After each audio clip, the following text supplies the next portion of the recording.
Yet the only way that we know we're not being the best version of ourselves is if someone else tells us that. I want to pause on that and take a beat on that for a second, because I always get this like, huh?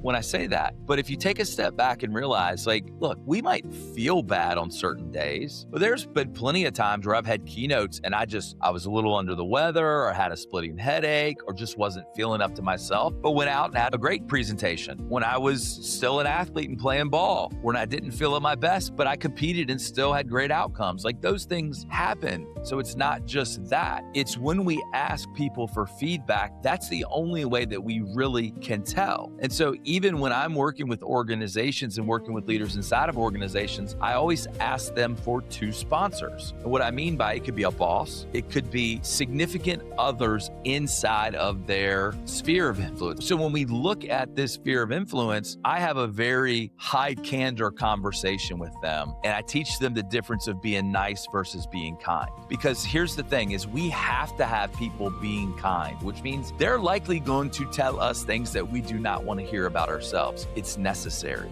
because it's the only way that we learn that we're not being the best version of ourselves. Because most of us, to your point, think that we're 9s and 10s when in reality we're 5s and 6s.